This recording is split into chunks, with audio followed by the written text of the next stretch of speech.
This is what my jump technique used to look like. Now, this is what my jump technique looks like. Pretty freaking good. A short penultimate is usually a result of just taking off too close to the basketball hoop. If I were to take a full long penultimate here, guess where I would end up? I would probably end up here somewhere by the hoop. And pay attention to where I start, right? I'm about like 6 feet in front of the free throw line. Here, I'm at the free throw line, right? Looking at some of my other jumps, I'm at the elbow, behind the free throw line here, and getting to the hoop. Compare that to this penultimate. I am way far in front. Now I'm taking off near here. If you're an athlete that's 5'11 to 6'2, you should be planting close to the free throw line, or basically at the free throw line. If you're going straight at the hoop, probably about a foot in front of the elbow if you're going at either angle. Now, some features of the penultimate step that are very important and that I want to see in every jumper. You should be getting knee to knee before touchdown of the plant leg. The plant leg is this leg right here. Touchdown is the first frame where it touches the ground. And what I mean by getting knee to knee, when you are looking at the jump perpendicularly from the side, like this angle right here, you should be trying to get knee to knee in this frame. Now, I didn't quite get knee to knee there. However, if we look at this jump, which was one of my highest jumps ever, I'm in flight, bam. Look how early I get knee to knee. And as a result, I had one of my highest jumps ever. Looking at another one of my highest jumps ever. This is actually the highest jump I have ever had, I believe, or tied, or second highest jump I've ever had based on flight time. Bam. Foot hasn't even touched down yet. I'm knee to knee. The next jump that's in here, this is the highest vertical test that I've ever done. Bam. Knee to knee before my foot hits the ground. All right. So that is very important. However, that's something that feels a little unnatural. You can't think get knee to knee before my plant leg hits the ground. Things happen too quickly. So anytime there's a technique change that I want, you have to look at what happens before in the approach, right? Technique changes, technique, visual cues in your approach they're a consequence of what happened earlier in the approach, okay? So the way we get knee to knee is by getting more flight time on your penultimate step. So your penultimate step is the second to last step. So right here is the penultimate step. It's this flight right here. Boom. That's the penultimate. Okay? This is the penultimate right here, that big step. The longer you're in the air during that step, the more time this foot has to reposition and get knee to knee. Now, why is getting knee to knee so important? It's because if you're knee to knee, you're able to get this right foot down quicker and you get a really quick boom, boom rhythm. The faster the rhythm is in those last two steps, the higher you're going to jump. Okay? You're able to generate higher peak forces by doing that. It's a more efficient transfer of your momentum. If this plant foot hits and then it's taking forever for that right foot to come around, you're going to dissipate a lot of energy. You're going to lose a ton of the energy that you built up from your approach. However, if it's very quick rhythm on the last two steps, boom, boom, you're going to convert way more of that energy upwards. So that's why we take a big penultimate. We take a bigger penultimate so that we can have a quicker rhythm on those last two steps. And now look at this. Look how high I'm off the ground right here. I am literally in flight. This is literally a jump. When I see most athletes attempt to jump, all right, they are not in the air for very long at all. Okay? And that is not what you want. This is another one. Look at that. I'm in free fall. I'm literally in free fall as I'm taking the jump. This jump is crazy. Look at that. I'm basically like long jumping. I'm freaking long jumping into the last 2 steps of my approach. So I want you guys to jump right here. You should be jumping. However, there is one thing that you shouldn't do. Look at the path that my head is following. All right. If you look at my head here, it's not traveling very far upwards. It's basically staying in line with where I'm at. It rises a tiny bit, right? If you can see here, pay attention to where this pole is at. My head is underneath it. It rises above it slightly, and then I drop. Okay?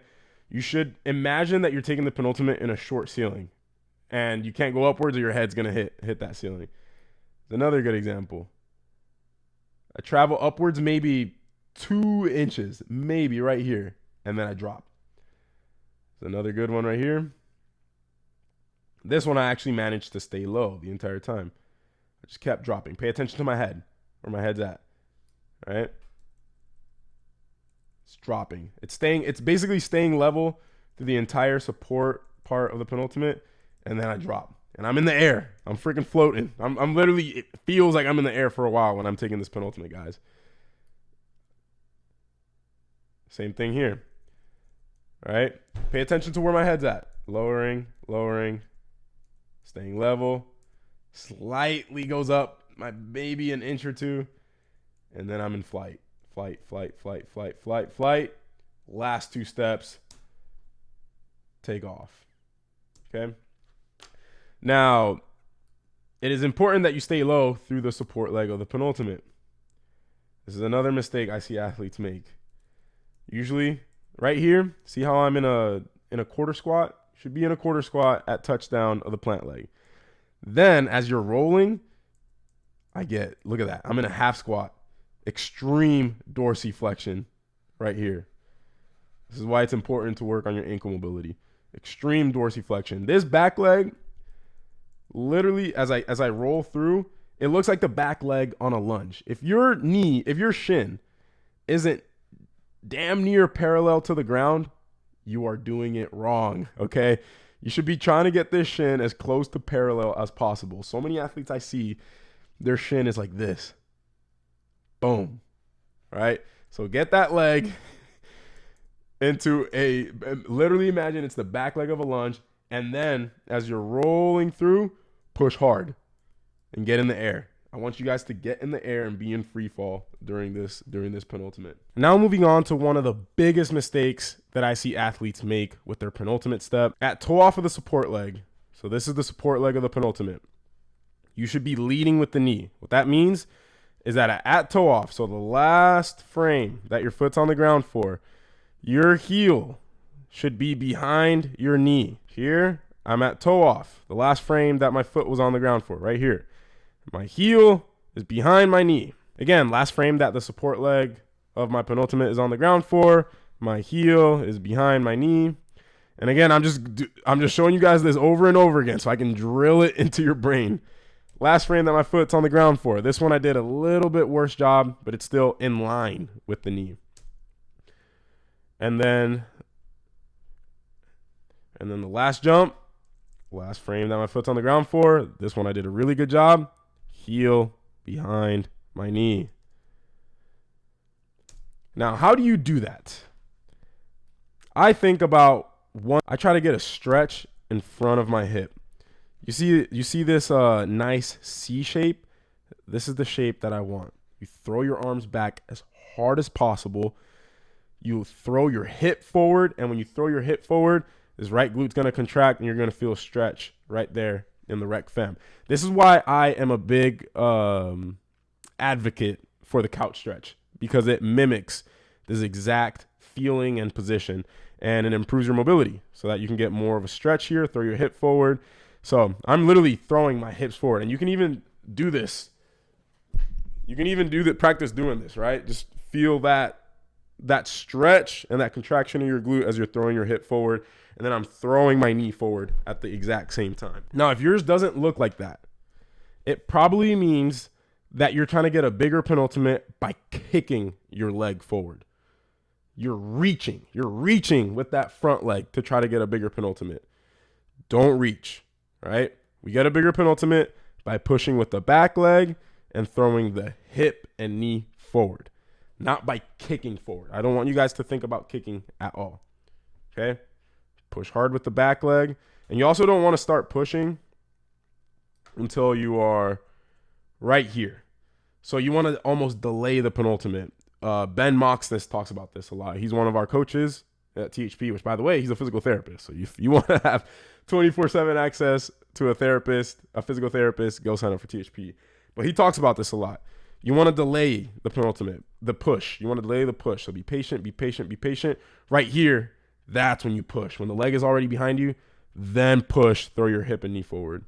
Now, I know this might all seem very overwhelming. There's a lot of things to have to keep in mind with your jump technique. And because of that, it can be very beneficial to have another person look at your jump technique and tell you exactly what to fix and what cues to focus on. If you want my team of the best coaches on the planet to do that for you, go to THPstrength.com. We are currently running a deal for 90% off your first month. You can get literally the best vertical jump training on the planet for only $12 this month.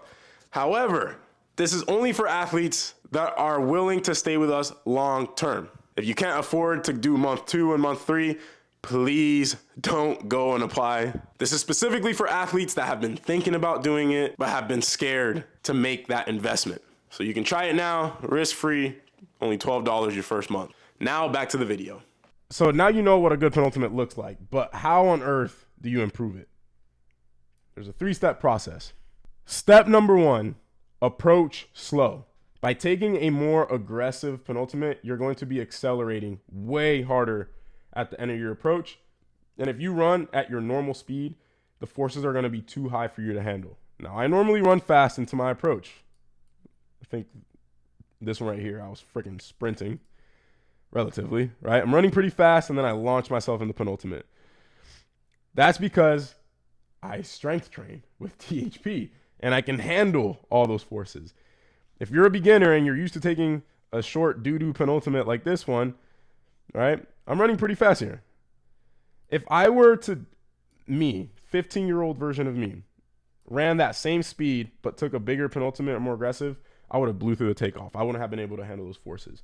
So to start, approach slow. You can even walk into it, and then once you plant here, then try as hard as you can. All right, so that's step 1. Step 2, I want you to place a marker back here. So this is where I'm normally taking my penultimate. If I were 15 years old again, I would place a marker over here.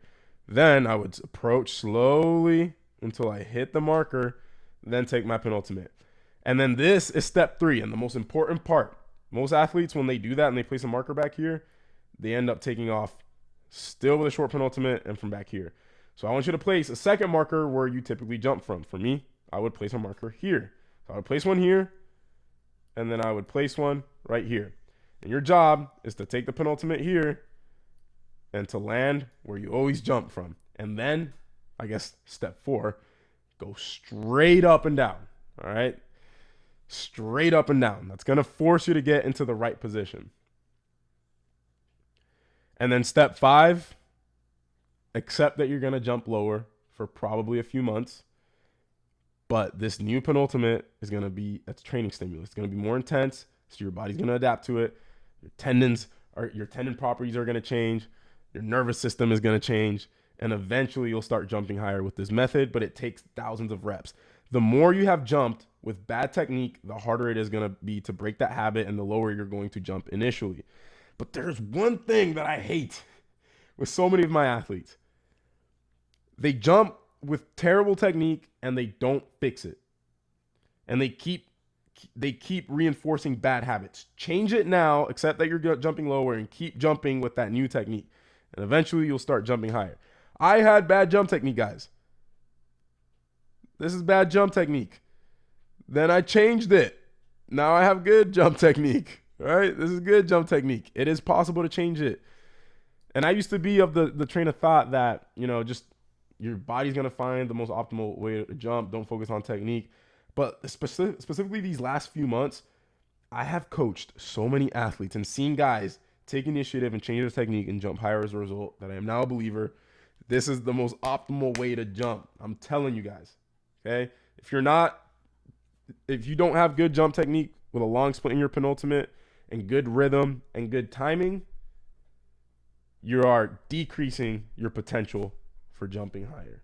You can train all you want, but you're always going to be capped at a certain point. Okay? And again, guys, if you want me to personally help you with your jump technique in a THP group call, go to THPstrength.com, sign up. It is 90% off your first month. It's never been this cheap and risk-free to try THP out for a month.